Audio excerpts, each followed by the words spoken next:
Um, Ambassador, in my humble personal view, the arrest, the detention, and the potential prosecution of former President Duterte in The Hague is illegal. Well, I'm basing my opinion within the limits and context of the Rome Statute. I'd like to find out, given your next position as the permanent ambassador, Philippine ambassador to the United Nations, will you be in a position to navigate within the context of international law, whether or not we will find support in expressing my opinion that it is indeed illegal? Thank you very much, Mr. Senator. Well, first, of course, the Philippines is not a member of the ICC. So we have actually no official contact with the ICC. But nevertheless, the Philippines will always remain committed to all the human rights conventions and agreements that we are parties to. We will also, of course, follow our own national domestic law. And it's in that context that we will work to see how we can promote the various commitments that all countries have to human rights conventions. And it's in that context we will work. And therefore, at least as far as my position is concerned in New York, that would be the basic thrust that I would seek to undertake. Also bearing in mind that, as you know, the possibility that I think was mentioned earlier that the president would be open to considering at some stage in the future the possibility of rejoining the ICC. But at the moment, I think those are the areas that I would focus on. Mr. Chair, I raise this because if we refer to the Rome Statute, the foundation of that statute is the principle of complementarity, meaning to say, before it can act in a particular member state, of course, we are no longer a state member of the ICC, the jurisdiction, the national law of that particular state will govern. There has not been any pronouncement that the Philippine government judicial system or the National Prosecution Service cannot function or remains to be inactive. There is no such allegation or admission on the part of the Philippine government. So dapat sana ang naunang, kung mayroong pagkakasala yung ating nakaraang Pangulo, dito siya dapat na-arestuhin, dito siya dapat litisin at hatulan mismo ng ating sariling mga batas. That was not done. So the ICC itself did not observe its own regulation, its own rules. At meron naman po tayong domestic law. Hindi po ako nagkakamali. This is Republic Act 8591 na sinasabi po doon ang nagkasalang isang Pilipino, kahit na yung pagkakasalan niya ay tinataguri ang international crime at lahat ng kauri nito, ang jurisdiction dito pa rin sa ating bansa. Bigla na lang inaresto na hindi naibigay ang kaukulang due process. So I'm expecting na dahil naman sa tungkulin mo sa United Nations, baka makapagtanong-tanong ka naman kung yung naganap na pangyayari ay talagang regular o dapat nating bigyan ng masusing pag-aaral, baka naman nagkamali ang nakagawa ng ganito. Yun lang naman ang punto, Mr. Secretary. Mr. Ambassador. Thank you, Mr. Chair. If you care to reply. Maraming salamat, Mr. Senator, and definitely I will take to heart the points you have made. I will take them into account. And naturally, in the context of my overall work there, as I mentioned, in promoting human rights, etc., I will certainly take into account what you have mentioned. Thank you, Secretary Manalo. The chair would like to acknowledge the presence of Senator Amy Marcos before Congressman Pido Garbin. Thank you, Mr. Chair, and morning to our esteemed colleagues. In pursuance to our mandate in confirming the appointments of our nominees and appointees of the President, we are guided by no consideration other than the fitness, integrity, and the qualification of this respective appointees of the President. And Mr. Chair, I can vouch that Mr. Enrique Manalo, which will be our permanent representative of the Republic of the Philippines to the United Nations, embodies all these said attributes and qualifications. Now, having said that, Ambassador, the overarching mandate of the United Nations itself is outlined in its charter, which includes maintaining international peace and security, developing friendly relations among nations, and solving global problems through international cooperation and the promotion of human rights.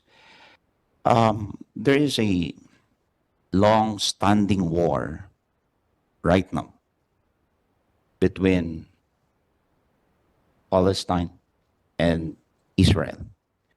And the recognition of Palestinian state was upheld by 147 UN member states.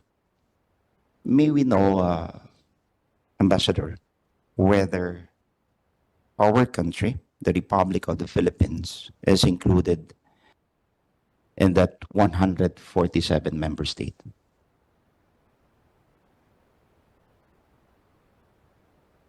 Thank you very much, Mr. Congressman. On the particular question, yes, we are included. The Philippines has long held the view of a two-state solution to the issue in Palestine. Of course, that being said, at the same time, we are very deeply concerned about the humanitarian situation in Gaza as it stands now, and the suffering of the civilian population. And I think recently the president spoke quite clearly on this, and the Philippines is certainly committed to helping in any way in alleviating the humanitarian situation in Gaza. And in fact, the Philippines has also contributed humanitarian assistance through the UN agency in Palestine. But going back to the point, we have always espoused the two-state solution. And in fact, we even participated in the ICJ advisory opinion on Palestine recently. We also made a submission. We were one of a number of states to do so. So our commitment to ensure that the situation in Gaza does not continue as long with respect to the humanitarian suffering and costs to the women, children, and people in Gaza. But, Mr. Ambassador, would you agree with me that due to the long-running dispute between Palestine and the Israel, which has been, internationally agreed, it has no internationally agreed boundaries as of yet. And in fact, given its status, they are just a quasi-state. But as you have said, we continuously recognize the two-state solution, and we fully support the same. In according assistance to Palestinian citizen, could you enlighten us whether we accept refugees here in our country?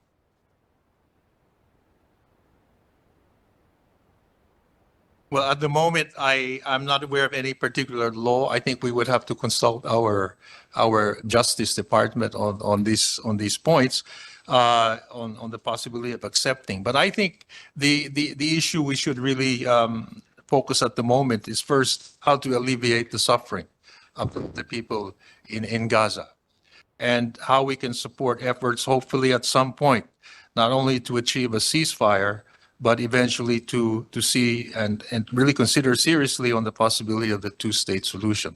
I think these are the immediate things. But in terms of the refugee issue, of course, I'm not aware. I could be wrong if we have any law, but I think if we do, it would also have to involve other agencies in the Philippine government to consider this matter. Thank you, Mr. Ambassador. Now, your statement on the support of the two-state solution as represents a strong and moral and political statement for the Republic of the Philippines, and we should continue to support the same. Thank you, Mr. Chair. Thank you, Representative Garbin. Senator Marcos? Yes, thank you very much, Mr. Chair. I don't know if this has been taken up. I apologize. There are so many committees going on, committee hearings. To Secretary Manalo, I'm sorry, you're still Secretary by habit. Makikibalita lang po tungkol sa bid natin to be a member of the UN Security Council. What are our chances of occupying the Asia-Pacific chair? And what are you doing to campaign? Because I know it involves a lot of lobbying and coalition building among our group. Could I say that I think our chances are good, and we have been campaigning really quite dexterously, especially in the past couple of years. Our campaign has been at various levels. When I was secretary, with my counterparts, the president, in fact, the president is scheduled to go to the UN this month, also to lobby. So at all various levels, our embassies abroad, our officials in the department, at various levels, undersecretary, whenever we meet our counterparts, we've always campaigned hard and sought their support. We've also had official exchanges through notes verbal of support. And so we have really worked very hard on that. We have also taken advantage of not only meetings in the UN to meet our counterparts, but we have also attended selected meetings where we feel we can make the most or take advantage of opportunities of meeting our counterparts. For example, in my case this year, I went to the meeting of the CARICOM, Caribbean Community Countries, at ministerial level, and I was able to meet most of the ministers of the Caribbean Bumoboto countries. pala lahat. Akala ko yung Asia Pacific lamang pag yun lang ang pinaglalabanan. Pati Caribbean kasali sa botohan. All yung buong, the whole General Assembly. has Oh, to vote. okay. But Even if it's only for a specific region. just I see. so you- as I recall in the UN, it involved a lot of whining and dining. Eh, talong-talo tayo sa mga budget nila. Anong ginagawa ninyo? well, At sino yung karibal natin? Sino pa sa Asia Pacific ang pumupustura? Kyrgyzstan. I see. And yes, it involves whining and dining and gaining pounds and cholesterol, but we also try to, and we dine reasonably priced dining. But that's not the only thing, dining and whining. We take advantage too of meetings. And, Yes, of course, And of course. even formal meetings. Yung mga, for example, we have regular joint consultation meetings with a number of countries. We always take advantage of that to raise our concerns. I mean, our campaign and our Yes. seeking their I think you're way ahead in that regard, having been in the UN for so many decades at this point. And I was just going to ask you something a little bit stickier. And as the former Secretary of Foreign Affairs, what can you say about the newly opened Mahatao base in Batanes, binuksan noong 28 August, to house Philippine Navy and military units? In your view, will this worsen the tension with China and escalate the already highly escalated Taiwan Straits atmosphere? Well, I'll take a risk at answering that since. Yes, I'm not going to pin you to this. You're no longer the secretary. It's just your personal opinion I think as that an experienced and professional diplomat. I Please go think ahead. that move, when looked at carefully, is part of the policy we had to try and at least strengthen the security capabilities of the Philippines. Really aimed not at any country, any particular issue, but just to place the Philippines in a position that, if necessary, at least we have the means to at least create some form of deterrence. And it also puts us in a spot to help, not only in terms of traditional security, but with our armed forces there, they will also be in a position to help in providing humanitarian assistance in case of any climatic catastrophes or disasters in that area. So I think it's really overall making the Philippines in a better position to fend for itself militarily, defensively, and also economically. I think ultimately it's up to the Philippines to ensure that we ourselves can defend ourselves, whether it's through military means or diplomatic means or even economic means. Thank you very much, Mr. Ambassador.